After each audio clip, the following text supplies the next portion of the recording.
Salut! Pentru că am văzut că sunt foarte multe discuții contradictorii în legătură cu montajul și respectiv funcționarea dispozitivelor SPD, astăzi vreau să răspundem la o mare parte din întrebările rămase pentru unii fără răspuns.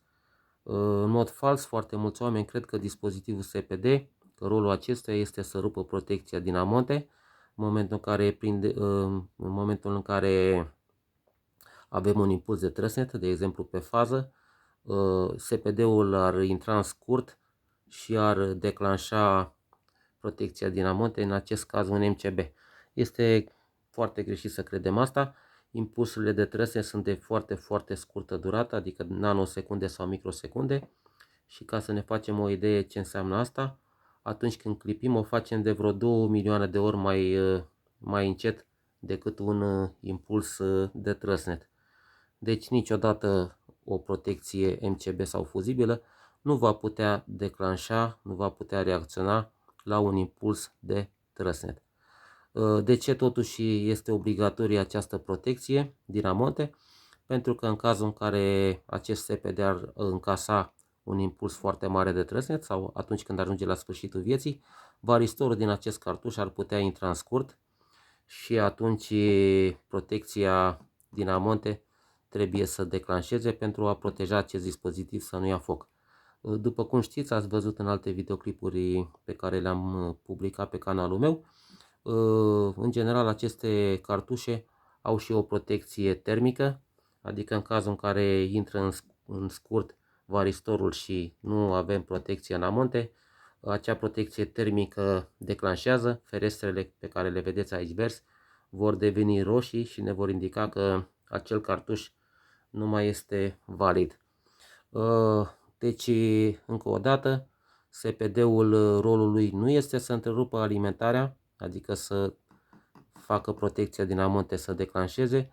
Rolul lui este să dea impulsurile acelea extrem de scurte la regleta de împământare și, bineînțeles, apoi la priza de pământ.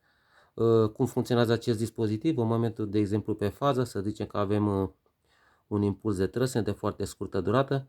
În momentul în care ajunge la SPD, acest cartuș care este pe fază, dacă avem impulsul pe fază, devine conductiv pentru exact câteva microsecunde sau nanosecunde și dă acel impuls la pământ. Este exact ca o supapă, să zicem, acționează extrem de scurt și alimentarea pe consumatori nu este absolut deloc afectată. Deci rolul lui nu este să rupă alimentarea, să rupă protecția din amonte, rolul lui este, bineînțeles, să dea impulsurile de foarte scurtă durată la pământ. Același lucru se întâmplă și dacă impulsul vine pe nul, acest cartuș devine conductiv, varistorul din acest cartuș devine conductiv și dă la regleta de pământ impulsul de trăsnet. Sigur că este bine să nu avem niciun fel de protecție diferențială înainte de SPD. Întotdeauna restul protecțiilor, releul de tensiune, diferențialul și MCB-urile de pe circuite sau ce avem, trebuie puse după dispozitivul SPD. Dispozitivul SPD în general se montează al doilea după ce avem pus pe general. Ideea este că o altă discuție pe care o găsim în foarte multe comentarii, unii oameni cred că cei 50 de centimetri de care tot v-am vorbit ar fi vorba de priza de pământ, ceea ce vă dați seama că ar fi imposibil, ar trebui să punem SPD-ul practic lângă priza de pământ la 50 de centimetri, ceea ce ar fi aproape imposibil. Cei 50 de centimetri se referă la această distanță pe care o avem de 10 cm, respectiv lungimea aceasta de conductor, care este undeva la 13 cm și eventual intrarea în acest MCB în tablou. De ce contează cei 50 de cm? Pentru că în cazul în care acest conductor ar fi ceva mai lung, ar putea să facă tot felul să se comporte ca o bobină, respectiv ca un condensator, să facă cuplaj magnetic și capacitiv cu restul conductorilor din tablou. Sigur că nu ne dorim asta, ne dorim să fie cu acești conductori cât mai scurți și impulsul să fie bine gestionat de acest dispozitiv numit SPD. De ce cei 50 de cm se referă la regleta de împământare și nu la priza de pământ? Pentru că, după cum știți, aici sunt legați toți consumatorii, carcasele, și aici se face egalizarea de potențial, nu la priza de împământare. Deci foarte important să reținem funcționarea acestui dispozitiv. După cum vedeți, acest dispozitiv are nevoie, după cum am spus, de protecție magnetotermică în amonte sau siguranță fuzibilă și, după cum vedeți, am folosit papuci dubli. După cum vedeți din acest SPD, practic care este pus în paralel cu branșamentul, din acest SPD avem în continuare alimentate dispozitivele pe care, protecțiile pe care le avem în tabloul nostru general. Bineînțeles că acest MCB ar fi trebuit să fie un MCB 2P, dar asta am avut la dispoziție.